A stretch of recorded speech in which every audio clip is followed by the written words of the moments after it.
사도행전 21장입니다.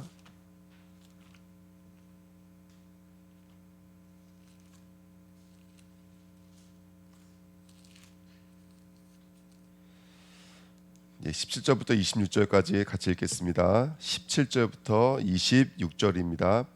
예루살렘에 이르니 형제들이 우리를 기꺼이 영접하거늘 그 이튿날 바울이 우리와 함께 야고보에게로 돌아가니 장로들도 다 있더라.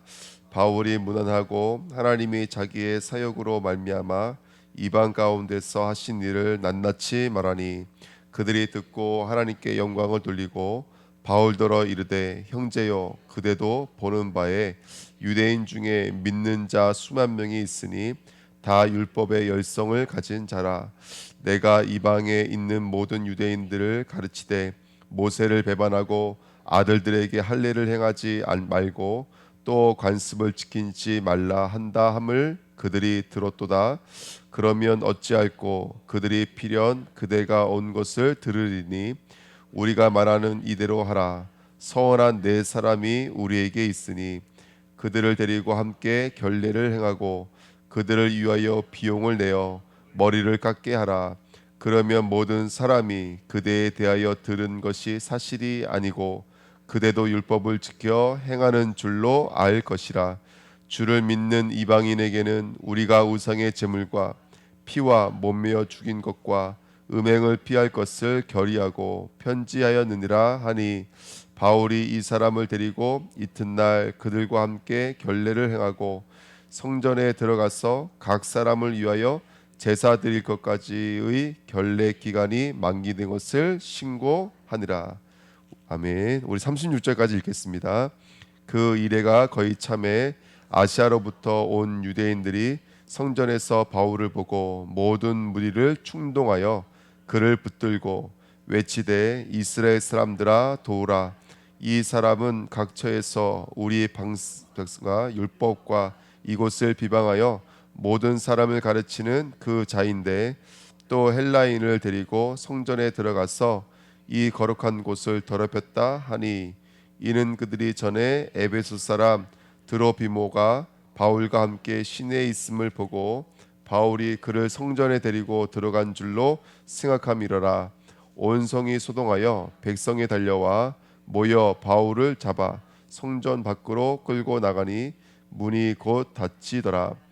그들이 그를 죽이려 할 때에 온 예루살렘이 요동하는 소문이 군대의 천부장에게 들리매 그가 급히 군인들과 백부장들을 거느리고 달려 내려가니 그들이 천부장과 군인들을 보고 바울 치기를 그치는지라. 이에 천부장이 가까이 가서 바울을 잡아 두 쇠사슬로 결박하라 명하고 그가 누구이며 그가 무슨 일을 하였느냐 물으니 무리 가운데서 어떤 이는 이런 말로 어떤 이는 저런 말로 소리치거늘 천부장의 소동으로 말미암아 진상을 알 수 없어 그를 영내로 데려가라 명하니라. 바울이 층대에 이를 때에 무리의 폭행으로 말미암아 군사들에게 들려가니 이는 백성의 무리가 그를 없이하고자 외치며 따라감이러라. 아멘. 기도하겠습니다. 하나님 아버지 감사드립니다. 오늘도 복된 시간 하나님의 은혜가 임하는 복된 시간인 줄 믿습니다. 귀한 말씀을 통해서 우리에게도 사도행전의 놀라운 역사를 허락해 주시고 하나님의 귀한 은혜가 우리 심령과 마음속에 오늘 우리를 오직의 사람으로 재창조할 수 있도록 축복하여 주옵소서. 감사드리며 예수 그리스도의 이름으로 기도하옵나이다. 아멘. 우리 저번 수요예배 말씀인데요. 근본으로 돌아가라는 우리 말씀입니다. 함께 우리 같이 또 그 말씀들을 다시 되새기시면서 오늘 우리 하루 종일 말씀을 읊조리시는 복된 시간 됐으면 좋겠습니다. 이야기는 3차 전도행을 마친 바울이 바로 예루살렘 성전을 입성하는 데서 이제 문제는 발단이 시작됐습니다. 성령으로 시작하였다가 이제는 육체로 마치겠느냐 그랬거든요. 예루살렘을 아시겠지만 성령으로 시작한 교회입니다. 언약 붙잡고 기도했을 때 그들에게 성령이 임하여져서 나를 초월해버리기 시작했거든요. 현실을 초월해버리기 시작했습니다. 그 나를 초월하는 성령의 역사로 말미암아 복음이 증거되어지는 것을 경험하고 체험했던 교회가 바로 예루살렘 교회였잖아요. 근데 지금 무엇이 남았냐면 지금은 제가 봤을 때는 아까 우리 말씀을 읽었지만 바울이 당신이 이런 엄청난 역사 속에 있었다는 건 이제 인정되고 중요한 건 당신을 우리는 구원해야 되겠다. 그러니까 이렇게 하자. 이렇게 하자라고 이제 방법을 만들어내는 게 바로 예루살렘에 남아 있는 성도들과 장로들의 모습이었거든요. 그러니까 성령으로 시작하였다가 육체만 남아 있는 우리는 교회의 실상들을 지금 보고 있습니다. 그러니까 우리가 이거 말씀 보면서 그냥 사도행전의 이야기가 아니라 저는 지금도 반복되고 있는 거라고 생각되거든요. 지금 유럽에 있는 교회들 다 문을 닫고 지금 이슬람화된 지가 오래고 지금 그 이슬람권은 계속 아시아권으로 들어오고 있고요. 점점 복음은 종교화되어지고 있고요. 그렇죠? 율법만 남아 있고. 그래서 우리가 영적으로 좀 깨어 있지 않으면 안 되겠다라는 생각이 들었습니다. 그래서 우리가 정말로 두 가지 얼굴이거든요. 어떻게 예루살렘 성전의 그 성령의 역사심이 성령의 역사와 성령의 감사와 성령의 감격이 어떻게 지금 뭐만 남아 있냐면 지금 두려움과 걱정과 불안만 남아 있는 상태였거든요. 그래서 우리가 한번 깨달아야 될 것 같아요. 그때 오순절은 정말 성령 역사했던 오순절이고 지금의 오순절은 어떤 오순절인지를 한번 비교당할 수 있는 시간표가 된 것 같습니다. 시간은 아시겠지만 사도 바울이 전도되어서 한 14년이라는 이 무명의 시간을 보냈고 그 다음에 3차 전도 여행을 통해서 한 20년 정도 시간이 지났거든요. 벌써. 근데 그 20년이라는 시간 동안에 그 성령의 예언과 꿈과 환상은 사라지고 사도행전 2장에 17절부터 18절에 말씀이니까 예언과 환상의 꿈은 사라지고 지금은 뭐만 남아 있냐면 현실과 상식과 합리화만 남아 있는 것 같아요. 그러니까 현실이 나쁘다는 건 아니죠. 또 이성이 나쁘다는 것은 아닙니다. 상식이 나쁘다는 것은 아닙니다. 합리화가 나쁘다는 것은 아니에요. 사람이 융통성이 있어야 되겠죠. 근데 문제는 뭐냐면 거기에 묶이면 안 되거든요. 성령은 그것들을 초월하는 게 성령의 역사인 줄 믿습니다. 그래서 우리 주은혜 교회는 오늘도 말씀과 언약을 가지고 어떤 사람들이 됐으면 좋겠냐면 예언하고 꿈을 꾸고 환상을 보는 성도가 됐으면 좋겠습니다. 예, 우리는 꿈꾸는 자가 됐으면 좋겠습니다. 꿈꾸는 자라는 것은 현실은 이해가 안 되거든요. 현실에 매여져 있는 사람들은 꿈을 꾼다라는 것은 이해할 수가 없는 거예요. 왜? 매여져 있으니까. 어저께 이제 모스포 다민족 사역을 갔다 왔거든요. 목사님이 저희들에게 이제 2달 동안에 있었던 일들을 이제 이렇게 이야기를 해주시더라고요. 그 저희가 2달 동안 들어가지 못했던 이유는 이제 그 공문이 내려온 거예요. 2달간 불법 체류자들을 집중 단속한다라는 이제 공문이 왔기 때문에 행동을 좀 조심하려고 모임을 이제 조심히 하신 것이죠. 쉽게 말하면 모임을 안 하신 것이 아니라 모임을 숨기신 것이죠. 그래서 저희도 이제 2달 동안 못 가는데 이번에 가보니까 일단은 받은 응답이 뭐냐 했더니 한 명도 이제 체포당해서 추방당하신 분이 한 분도 없대요. 다 하나님 지켜주시고 보호해 주셨고 제가 듣기로는 도청인지 시청인지도 공무원들도 알고 있대요. 여기에 미션 하우스가 있다라는 거. 불법 체류들을 굉장히 많이 보호하고 있고 이 사람들을 농장 주인에게 넘겨주고 하는 목사라는 것을 교회라는 것을 이미 사실 공무원들도 다 안돼요. 근데 그럼에도 불구하고 또 못하는 이유는 뭐냐면 농장주들이 망하기 때문에 그래요. 이 사람들이 없으면 일을 못하거든요. 실제로 일을 못해요. 그 어르신들이 어떻게 일을 하겠습니까? 그러니까 이분들이 없으면 일을 못하는 거예요. 근데 또 이분이 믿음을 가지고 또 섬기니까 다른 데 가보면요 일하시는 분들이 막 그 사장님이랑 별로 사이가 안 좋거든요. 막 이러다 중간에 도망가고 막 이러잖아요. 근데 여기는 주인하고 또 이 일하는 사람들이 완전히 원냈어요. 그러니까 신고한 사람이 한 명도 없는 거예요. 서로 찌르는 사람도 한 명도 없었던 거예요. 이게 성령 역사 하심이 아니면 안 되는 거예요, 사실은. 그 두 번째로 지금 건축이 시작됐어요. 이제 건물주가 이제 이거를 나가라고 그랬나 봐요. 근데 이게 원래는 교회였는데 목사님이 지금 저희 청주어리서 지금 사역하고 계시는데 지하교회에서 교회를 빌려가지고 하시는데 많이 어려우신가 봐요. 그러니까 거기도 좀 교회를 옮기고 싶으니까 이거를 이제 팔고 싶으신 거예요. 그래서 이걸 매물로 내놓으신 거예요. 그래서 이거 내놓으시고 또 마침 또 그 마당에 있는 땅도 매물로 나온 거예요. 이 두 개가 합친 돈이 얼마냐면 한 5억 얼마가 된대요. 두 개를 합친 금액이. 근데 지금 헌금이 얼마가 모아졌냐면 그 50명 성도가 작정을 해가지고 헌금을 모았는데 4억이 모였어요. 벌써. 근데 이분들이 뭐 하려고 한다면 돈 벌러 왔잖아요. 그 50명 성도가 지금 그렇게 4억 정도 헌금하려면 완전히 이분들이 올인했다는 뜻이거든요. 그 쉬운 거 아니거든요. 저는 얘기 들었는데 어떤 얘기 듣냐면 어쨌든 아무리 믿음이 좋아도 이분들 일하러 오신 거기 때문에 참 그 선 넘기가 힘든 건데, 이분들은 완전히 오해해서 지금 모여진 헌금, 작정까지 합쳐서 모여진 헌금이 4억이 넘는데요. 그래서 지금 이제 이렇게 뭐 자신 다 된 거 아니겠어요? 4억이 넘었으면 다 된 건데 이렇게 하시더라고요. 그래서 뭐 교회가 건축을 하니까 우리 교회처럼 분위기도 너무 좋아진 거예요. 분위기도 더 좋아지고. 그래서 어제가 갔는데 뭐 기타 하나로 찬양하는데 그 찬양이 막 울려요.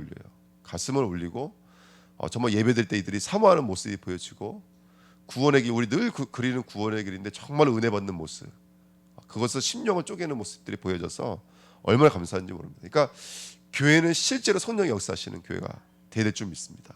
그래서 이 복음이 현실로, 복음이 익숙함으로 흘러가게 만들고, 그렇게 다른 얼굴로 흘러가게 만드는 사단의 통로와 영적인 싸움이 될 줄 믿습니다. 그래서 이 예루살렘에 있는 사역자들과 장로들이 했던 방법이 뭐였냐면, 아까 우리 22절 23절 읽었던 말씀처럼, 그러면 어찌할꼬 그들이 필연 그대가 온 것을 드리니 우리가 말하는 이대로 하라. 선한 내 사람이 우리에게 있으니 그들을 데리고 함께 결례를 행하고 그들을 위하여 비용을 내어 머리를 깎게 하라. 그러면 모든 사람이 그대에 대하여 들은 것이 사실이 아니고 그대도 율법을 지켜 행하는 줄로 알 것이니라. 지금 여기 예루살렘 교회 오순절 절기를 맞아서 당시에 이제 그 신학자에 의하면 한 200만 유대인들이 지금 디아스포라들이 지금 예루살렘에 모여 있는 상태라고 합니다. 그 중에서도 예수를 믿는 성도가 여기 아까 우리 읽었지만은 수만 명이 지금 모여져 있는 상태예요. 여러분 얼마나 감사한 일입니까? 예수 믿는 유대인들이 수만 명이라는 거예요. 이 얼마나 큰 축복입니까? 그런데 이들 중에서 정말로 어떤 신앙을 갖고 있냐면, 그래도 할례를 행해야 된다는 거예요. 그대로 결례를 지켜야 된다는 거예요. 이 나시린의 결례를 지켜야 된다는 거예요. 그래서 바울에게 지금 뭐라고 말하고 있냐면, 당신도 이 나시린 지금 결례를 지키고 있는 사람들, 이 사람들이 서운하는 이유는 여러 가지가 있지만 그 중에 하나가 뭐냐면, 자기가 죄진 게 있잖아요. 잘못한 게 있으면 시간을 정해놓고, 일주일이면 일주일, 2주일이면 2주일 시간을 정해놓고 먹을 거 안 먹고 쓸 거 안 쓰고 입을 거 안 입으면서 머리를 안 깎는 거예요. 그러면서 결례 마지막 날 이제 머리를 깎는 것으로 이제 이 결례를 완성하는 시간이거든요. 그러니까 너도 똑같이 하라는 거예요. 너도, 바울도 이 사람들과 같이 일주일 동안 여기 왔으니까 똑같이 먹지 말고 잊지 말고, 예? 그다음에 너도 머리 깎지 말고, 그리고 이 사람들 머리 깎을 때 네가 또 그 비용을 대고, 그럼 너를 봤을 때 이 사람은 그런 결례가 있는 사람이구나, 할례도 있고 율법도 있고 행동도 있는 사람이구나라고 인정해 줄 거니까 이거 넘어갈 수 있을 거라는 거예요. 참 그러면 이 사람들에게는 아직 뭐가 있는 거라면, 스스로도 지금 어디를 넘지 못하고 있는 것이죠. 은혜에 의하여 믿음으로 말미암아 구원에 이르는 이 복음의 도에 대해서 아직 율법을 지키고 있는 그들의 그 상태를 넘어서지 못하고 있는 거예요. 거기에 묶여져 있는 거예요. 분명히 사도행전 3장 4장에 보면은 예수 말하지 말라는 거예요. 그거 예루살렘 공회에서 명령했다고 하거든요. 근데 초대교회 성도들의 신앙이 어땠어요? 죽어도 상관없다는 거, 쉽게 말하면요. 너희들 앞에서, 하나님 앞에서 누구 말 듣는 것이 옳은가 판단하라 말하고 말했던 교회가 예루살렘 교회였어요. 근데 지금은 적당히 약간은 타협하고 있고 적당히 묻어가는 모습들을 엿볼 수 있는 장면들인데, 사실은요. 거기다가 25절에 보니까 그들에게 편지를 썼대요. 왜 편지를 썼냐? 뭐라고 편지 썼냐? 우리가 앞전에 사도행전 몇 장이라면 사도행전 15장에 보면은 예루살렘에서 이제 같이 결의를 냈거든요. 이방인들에게 편지를 쓰자. 왜 쓰냐? 20절에 보시면, 다만 우상의 더러운 것과 음행과 목매어 죽이는 것과 피를 멀리하라고 편지하는 것이 옳으니 그랬어요. 그러니까 이 사람들, 유대인들은 저 이방인의 행동들에 대해서는 너무나 거부감이 있는 거예요. 저들의 행동들에 대해서. 유대인들이 봤을 때 저 사람들은 음행의 사람들이고 피채 먹는 사람들이고 이렇게 보여지는 거예요. 근데 이 편지를 썼다라고 하는 것은 뭐냐면, 자신들도 사실은 이렇게 생각하고 있다는 뜻이잖아요. 자신들도 이렇게 지금 유대인들을, 이방인들을 바라보고 있다는 거예요. 그러니까 복음을 깨달았지만 그 은혜에 의하여 믿음으로 말미암아 구원받는 이 믿음의 도에 대해서 점점 지금 어떻게 되고 있는 거예요? 예? 점점 이게 희석되고 있고 변질되고 있는 거예요. 여러분, 우리는 은혜에 의하여 믿음으로 구원받는 거예요. 아멘. 혹시 실수로 피채 먹어도 상관없어요, 여러분들. 은혜에 의해서 구원받는 거예요. 혹시 음행이 있을지라도 우리는 은혜에 의하여 믿음으로 구원받는 거예요. 근데 아직도 이 자리에 머물러져 있는 거예요. 아직도 율법에 머물러 있는 것이고, 아직도 이방인들이 거부감이 있는 거예요. 그러니까 예루살렘 이 교회는 지금 여기 머물러 있는 거예요. 율법에 머물러 있는 거예요. 아직까지도 옛날의 전통에 머물러져 있는 거예요. 얼마나 애통한 일입니까? 근데 바울은 뭐라 그러냐면 그렇게 하겠대요. 26절에 보니까 그게 결례를 내가 지키겠대요. 왜 그랬을까요? 간단합니다. 우리가 고린도전서 9장 20절 22절에 읽어보면은 내가 율법 있는 자에게는 율법 있는 자와 같이 된 것은, 내가 율법 없는 자에게 율법 없는 자 같이 된 것은, 간단해요. 모쪼록 그들 한 사람 한 사람을 구원하기 위함이라는 거예요. 그러니까 바울은 사실은 율법이 초월되어져 있는 상태죠. 초월되어져 있다는 상태는 뭐냐면 율법을 나 안 지켜도 상관없어가 아니라 율법을 지켜도 상관없다는 거예요. 왜? 자기는 예수 그리스도의 십자가 복음 외에는 다른 복음이 없기 때문에 그렇습니다. 그래서 바울이 늘 말하는 복음이 뭐예요? 우리 사도행전 20장에 나눴던 것처럼 20장 21절 것처럼 하나님에 대한 회개와 예수 그리스도의 우리 주 예수 그리스도에 대한 믿음이라 그랬어요. 이게 바울이 말했던 복음입니다. 계시록 14장에도 똑같은 메시지가 나와요. 사도 요한이 뭐라 하냐면 우리의 복음은 하나님께 대한 회개와 예수에 대한 믿음을 우리가 가졌느니라 이렇게 말해요. 그리고 이번에 우리 강단 말씀에 계시록 12장에 대해서 말씀드려요. 12장 11절에 어린 양의 피와 그다음 뭐라 그러죠? 어린 양의 피와 그들이 증언한 말씀으로 이겼느라 이렇게 말하죠. 그러니까 복음은 이거예요. 복음은 피의 복음이에요. 십자가의 복음이에요. 그리고 그 십자가의 복음을 우리 뭘로 가지고 있냐면 십자가의 그림으로 갖고 있는 것이 아니라 그들이 증언한 말씀. 이게 뭐냐면 방언의 말씀, 글로사, 새겨진 말씀을 말하는 거예요. 우리는 십자가의 도가 말씀으로 새겨져 있는 자가 되셔야 돼요. 그것으로 우리는 현장을 이기는 줄 믿습니다.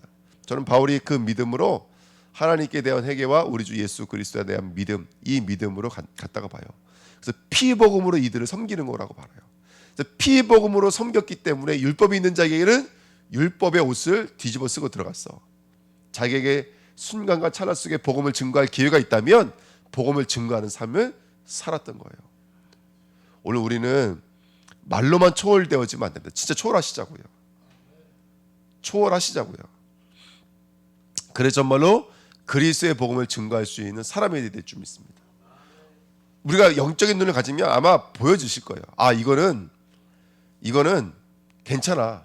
내가 같이 그 더러운 음식도 같이 먹을 수 있고, 내가 필요하면 그 예시 속에 들어가서 그들의 우상 숭배 속에 들어가서 난 복음을 증거할 수 있어. 근데 만약에 내가 봤을 때 내 믿음의 양심 속에 아니야, 이게 율법에 매이는 것이고 이게 이방법에 매이는 것이면 나는 또 이거를 거부할 수도 있어. 하나님 우리 믿음 있는 사람에게 분명히 성령으로 말씀해 주실 거거든요. 우리 각자에게 성령으로 말씀해 주실 거기 때문에 우리가 영적인 이 복음의 도를 가지고 정말 초월할 것은 초월하고 붙잡아야 될 것은 붙잡으면서 믿음으로 돌아가야 될 줄 믿습니다. 근본으로 돌아가셔야 됩니다. 무엇이 근본이냐? 유대인들은 예수를 믿지만 지금 어디로 다시 돌아가고 있는 중이라면 선민의식으로 돌아가고 있습니다. 우리 민족 전통이에요. 우리는 아브라함의 자손이라는 거예요. 그래서 율법을 행하고 금식을 행하고 제사를 지내고 뭐 이런 거 있잖아요. 전통을 행하고 이런 것들. 그 다음에 율법을 가지고 있고 할례를 가지고 있고 안식일을 가지고 있다는 거예요. 이게 계속 여기로 돌아가고 있는 거예요. 왜? 예수 그리스도는 모든 전통과 율법과 할례와 안식일의 완성인 것을 믿습니다. 예수 믿음으로 이 모든 것들은 사실은 다 이루어져 있는 것이거든요. 그러니까 우리는 율법으로 돌아갈 이유가 없는 거예요. 우리의 복음은 그래서 은혜와 믿음의 법인 줄 믿습니다. 왜 은혜와 믿음의 법이냐? 사탄은 지금도 살아가고 있습니다.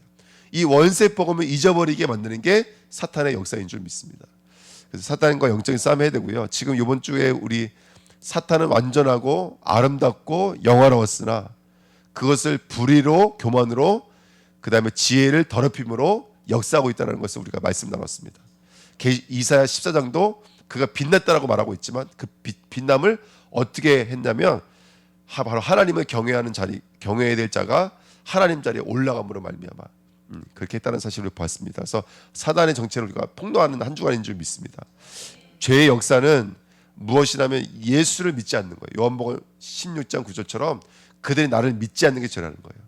이 죄를 봐야 될 줄 믿습니다. 오늘 업 속에서 삶 속에서 죄를 보지 못하게 만드는, 예수를 보지 못하게 만드는 것이 죄인 줄 믿습니다. 아멘. 그리고 그래서 우리가 오늘도 그 복음으로 승리해야 돼요. 그래서 사단과 죄가 통로로 삼는 것이 나요, 나 동심, 나 기준, 나 수준인 줄 믿습니다. 그래서 오늘도 영적인 싸움에 승리하셔야 되고요. 오늘 로마서 1장 15절부터 쭉 저번 주에 말씀 읽었지만 다른 것이 아니에요. 은혜의 복음입니다. 예수 그리스도의 십자가의 복음은 하나님의 은혜요.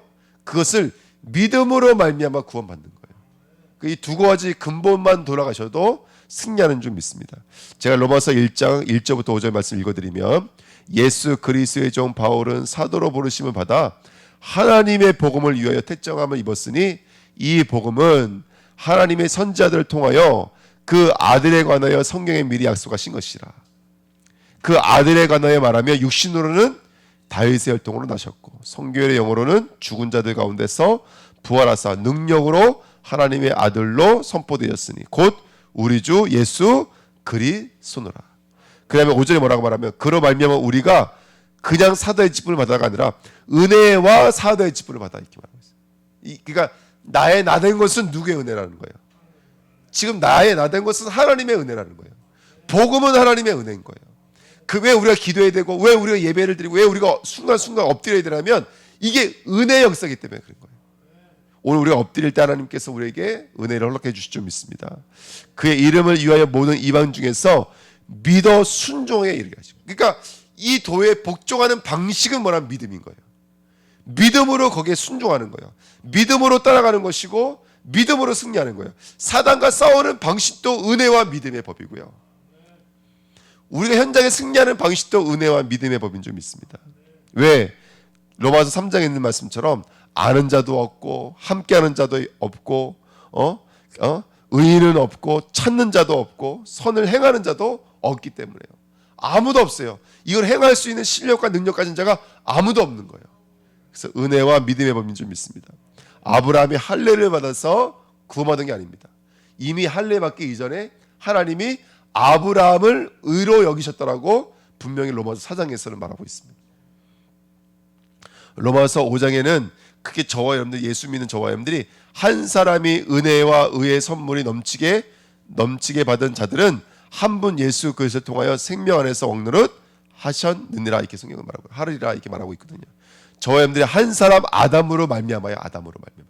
그래서 은혜와 믿음인 거예요. 한 사람 아담에 우리가 속함으로 말미암아 예수 그리스도로 말미암아 함께 죽고 함께 삶으로 말미암아 저와 여러분들의 모든 구원의 역사는 완전하게 이루어져 있는 줄 믿습니다. 가니까 흑암은 꺾어질 것이고 죄와 저주는 떠나갑니다. 우리는 플랫폼 파수망 때 안테나가 맞는 줄 믿습니다. 그 언약을 팍 붙잡고요. 현장에 가셔서 빛으로 쓰임 받으시기를 축원드립니다. 자, 그렇게 로마서 우리가 말씀은 쭉 저번 시간에 읽었고요. 특별히 제가 이제 아까도 말씀드렸죠. 에베소 2장 8절에 있는 말씀처럼 너희는 그 은혜에 의하여 믿음으로 말미암아 구원을 받으리라 이렇게 성경은 말하고 있습니다. 모든 게 은혜예요. 영접도 은혜예요. 이것이 이것이 육적으로나 혈통으로 나지 않고 고백도 하나님의 은혜예요. 고린도전서 15장 10절에 있는 말씀처럼 나의 나된 것도 하나님의 은혜인 것을 믿습니다. 아멘. 그리고 너희가 구원받는 것을 로마서 1장 17절에 있는 말씀처럼 믿음으로 말미암아 믿음에 이르게 한다 그랬어요. 믿음의 법에 들어가는 우리 주내교가 될 줄 믿습니다. 하나님은 하시는 줄 믿습니다. 오늘 그럼에도 불구하고 누가 거기 와 있었냐면 에베소를 지나온 아시아에서 온 유대인들이 있었어요. 근데 그때 전도했던 이름이 좀 제가 잘 기억이 안 나서 뭐죠? 21장에 보시면 거기 한번 찾아보시면 나옵니다. 드로비모가 이 사람을 이제 전도하는 모습을 봤던 사람이 예루살렘에 와 있는데 이 사람이 성전에 들어와 있는 거예요. 그러니까 누가 데리고 왔다? 바울이 데려왔다라는 누명 때문에 이제 바울을 데리고 나가서 성 밖에서 바울을 때리고 있다는 소식을 듣고 천부장인 백부장들과 이제 군인들을 데리고 와서 바울을 드디어 이제 압송해가는 장면입니다. 이때 중요한 게 뭐냐면 물어봤어요. 천부장이 왜 때렸냐 물어봤더니 어떤 사람은 이렇게 말하고 어떤 사람은 저렇게 말하는데 중요한 건 천부장이 들었을 때는 도대체 왜 때렸는지를 알지를 못하더라. 그러니까 다시 말하면 그럼에도 불구하고 그렇게 유대의 결례를 지키면서도 몸부림을 쳤는데도 불구하고 바울을 압송해 나가시는 것은 이미 하나님의 절대 주권 속에 있기 때문에 그래요. 그래서 앞에서 19장, 20장, 20절 말하는 거예요. 성령이 말씀하셨다는 거예요. 네가 고난을 받고 이방인 손에 넘겨지게 될 것이다. 그 말씀이 성취되어지는 장면입니다. 오늘 우리가 문제가 있을다, 어려움이 있다, 그 속에 분명히 성령의 인도, 성령의 역사가 분명히 있는 줄 믿습니다. 그렇게 하나님의 언약 앞에 귀를 쫓고 세우고 하나님의 인도가 뭔지, 하나님의 계획이 뭔지를 들을 수 있는 우리 성도들 되시기를 축원드립니다. 아멘. 그렇게 우리 사도행전을 걷는 성도들로 쓰임 받았으면 좋겠습니다. 그래서 깊이 기도하십시오. 첫 번째, 하나님의 시간표. 내 시간표가 아니라 하나님의 시간표가 있습니다. 24시를 살고 있지만 하나님의 시간 25시가 있습니다. 두 번째 기억하십시오. 내 것이 아닙니다. 하나님 나라의 일입니다. 아멘. 오늘 플랫폼으로 파수망들 안테나로 나를 초월하는 그리스도의 제자로 쓰임 받으시기를 축원드립니다. 그러기 위해서는 첫 번째, 날마다 성전에 있든지 집에 있든지 할 수 있는 나를 치유하기. 두 번째는요, 가르치기. 세 번째는요, 전도하기입니다. 아멘. 그 응답이 있어야 될 줄 믿습니다. 그래서 그 응답을 누려 나가시는 우리 주내교회 되시기를 축원드립니다. 기도해 주십시오. 성교원장을 위해서 기도해 주시고요. 또 우리 미션 하우스라고 하는 그 한경면에 있는 교회를 위해서도 기도해 주시고요. 그다음에 오늘 썸밋학교 선생님들 모셔놓고 이제 예배 끝난 다음에 회의를 하려고 합니다. 그래서 한 달은 안 될 것 같고 한 20일 정도, 3주 정도 되겠죠. 3주 동안 집중 훈련을 하려고 했는데 요거 가지고 제가 브리핑을 드리고 우리 썸밋학교 선생님들에게 같이 좀 회의를 좀 하려고 합니다. 그래서 여러분 기도해 주시면 감사하겠습니다. 예, 기도하겠습니다. 하나님, 오늘도 현장에서 믿음으로 승리할 우리 귀한 주의 백성들에게 성령의 충만함으로 역사하여 주옵소서. 오늘 새벽 성전에 이 귀한 단을 위해서 정말로 새벽을 깨우는 우리 귀한 주의 백성들에게 성령의 충만함과 오력으로 역사하여 주옵소서. 그들의 삶이 사도행전의 길을 걷는 삶이요, 은혜와 믿음의 역사로 말미암아 우리의 모든 것들을 초월한 하나님의 일을 체험하는 귀한 그리스도의 일꾼들로 쓰임 받으시도록 축복하여 주옵소서. 오늘 기도의 제목 주시고 또 언약의 말씀 주시니 감사드립니다. 묵상하고 기도하는 가운데 정말로 승리하며 현장을 전복해 나가는 이 시대의 사도행전, 성령행전의 주인공들로 쓰임 받으시도록 축복하여 주옵소서. 감사드리며 예수 그리스도의 이름으로 기도하옵나이다. 아멘.